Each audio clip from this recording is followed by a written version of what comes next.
এক বাটি লাউ ঘন্টে 1 পিস ভেরি কুচো চিংড়ি।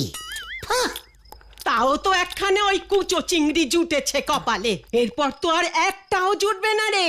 পিসিমা, আই লাভ ইউ পিসিমা। এত ছুটে যাচ্ছ কেন তুমি?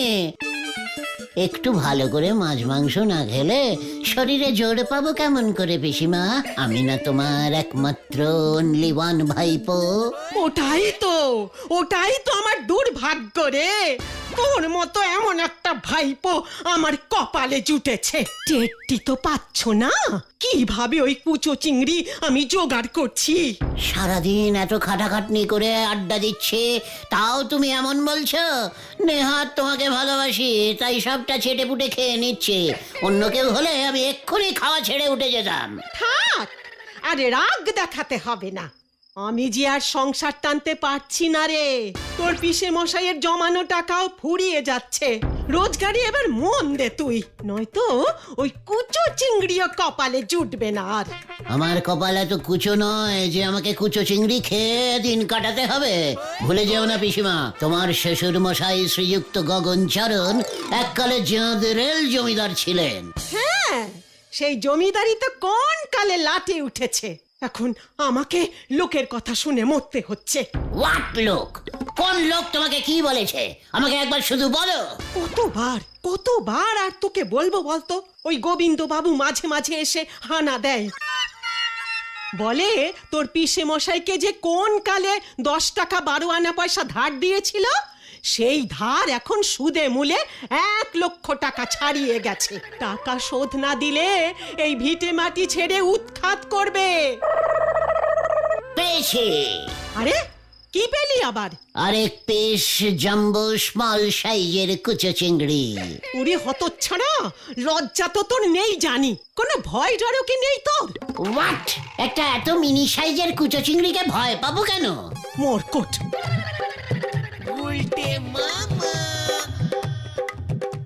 আরে এই আরেকটা মনে হচ্ছে পেয়েছি, দেখি। হ্যাঁ,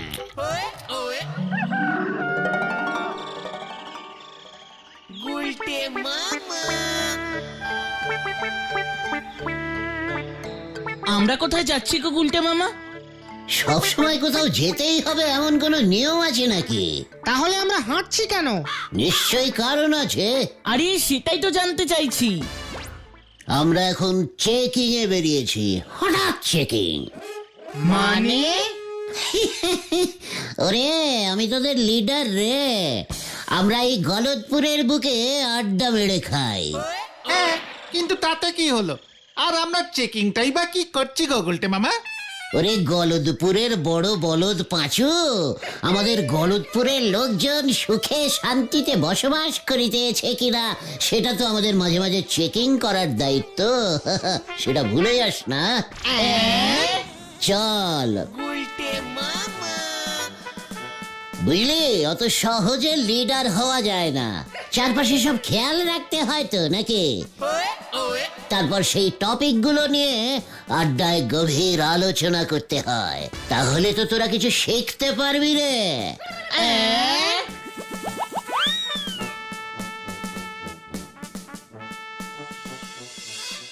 বুঝলি রে ক্যালটাবুলাসের দল, আর মাত্র কয়েকটা বছর, তারপরে দেখবি। কি দেখবো? এই কি হবে আর কয়েকটা বছর পর? আর মাত্র কয়েকটা বছর। আরে বলবে তো কি হবে আর কয়েকটা বছর পর? ভূমিকম্প? চিকার, মুখ খুললেই যত সব নেভিগেট কথা বলে।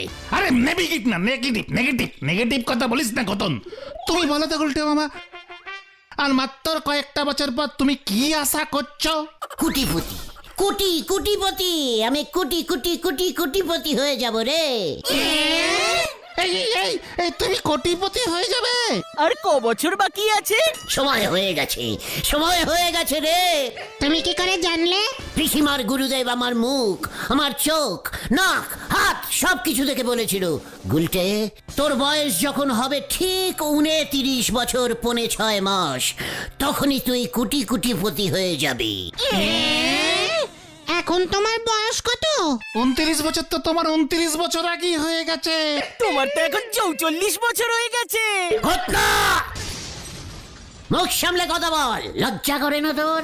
বড়দের বয়স তুলে কথা বলছিস? এই ঘটন তো ঠিকই বলেছে গুলটে মামা, 44 না হোক 42 তো হবে। 29 বছর তো সেই কবে তুমি খরচ করে গেছো। কোথায় কোটিপতি হয়েছো শুনি? কোটিপতি তো দূরের কথা, কাউর পতি পর্যন্ত হতে পারোনি। ইয়ে মানে ওরে ক্যালটা বুলাসের দল, গুরুদেব বলেছিলেন 29-এর পরেই হয়ে যাব। আমার মন বলছে সেই সময় চলে এসেছে। মনের ভিতরটায় কেমন যেন একটা বড়লোক বড়লোক ভাব আসছে, বুঝেছিস? আমাকে দেখে অনেকটা বড়লোক বলে মনে হচ্ছে না তোদের? মোটেই না, গরিব লোকের মতনই আছো। পাচু, ঘটনকে মুখ শান্তিন করতে বল। এই ঠিক আছে ঠিক আছে, তুমি চিন্তা করো না, কপালে থাকলে নিশ্চয়ই তুমি একদিন কোটিপতি হয়ে যাবে। আমার মুখের মধ্যে কেমন একটা ছাপ চলে এসেছে না? কোটিপতি কোটিপতি। কই কই দেখি দেখি মুখটা দেখি। দেখ দেখ। হ্যাঁ তো, হ্যাঁ এই তো, কপালটা কেমন যেন লাগছে। ওই তো কোটি, কেমন যেন একটা লেখা ফুটে উঠেছে গো। বলছিস কি পুরো লেখাটা ফোটেনি এখনো? না না, শুধু কুটি, পতিটা বাকি আছে। ওই পতিটাই তো তোমার কপালে নেই গো। ঘটনা! এই যে তোমরা এখনো যাওনি, যদি ন্যাপলা জানতে পারে না এমন কেলা না মানে এমন ঠেঙাবে না তোমাদের। ঢেলা, মুখ সামলে কথা বল। আমি কি ন্যাপলাকে ভয় খাই নাকি? আমি এমনিতেই যেতাম। চ চ পাচু। আরে আরে দাঁড়াও দাঁড়াও, এই কোথায় যাবো আমরা? মানে তাই তো। ফিরে ঢিলা, আমাদের ভয় পেয়ে কোথায় যেতে হবে সেটাই বলতে ভুলে গেছিস? আমাদের গলতপুর পুরসভা থেকে পোস্ট অফিসের সামনে একটা নতুন চিপাকল বসিয়েছে না, সেটা উদ্বোধন করতে এলাকার নেতা হরেন সাপুই এসেছে। সেখানে সবাইকে ভিড় জমাতে বলেছে ন্যাপলাদা, হাততালি দিতে। আমাকে তাই পাঠালো। ন্যাপলাদা তো এবছর ভোটে হরেন সাপুইয়ের পার্টিতে ঢুকেছে। আরে গুরু, পাচু, চ তো দেখি। হরেন সাপুই আমাকে নামে চেনে রে। কামান কামান। চ পাঁচু, কেসটা দেখি।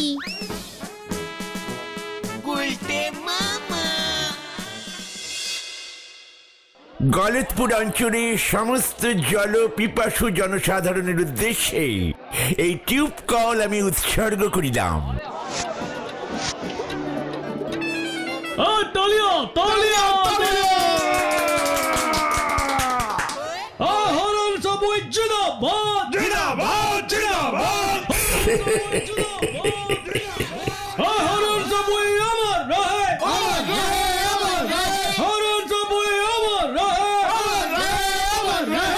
আরে ন্যাবলা রে, উনি অহনো মরেন নাই, মরবার পর কবি। বলছি হরেন বাবু আমার কথা কিছু বলুন। বন্ধুগণ, এই সেই হলধর বাবু, গলতপুর পুরসভার হেড। উনি কিছুতেই এই গলতপুরে টিউবওয়েল বসাইতে চান না। আমি এই হরেন সাপুই ওনাকে জোর করিয়া টাকা বার করিয়া এই কল বসাইলাম। এসব কি বলছেন আপনি? আমি তো এসেছে রে।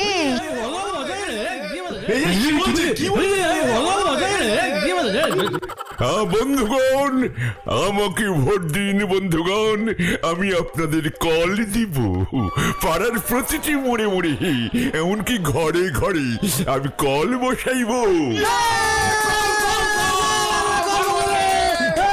না না, শুনুন শুনুন, এত টাকা কে দেবে? সাইপাজান, ভোট সামনে কইতে দেন, একখান কল বইব না। হরেন বাবু জিন্দাবাদ। জিন্দাবাদ জিন্দাবাদ। আমরা চাই ভোটে জিতে হরেন বাবু আমাদের কলমন্ত্রী হবেন। হাততালি। ন্যাপলা, ওকে পার্টি অফিসে নিয়ে আয়, ওর হবে। সাবধান হরেন বাবু, ও যে কি জিনিস। ভোটে এমন জিনিসের দরকার আছে। আমার জায়গায় খাওয়ার চেষ্টা, দাঁড়া দেখাচ্ছি মজা।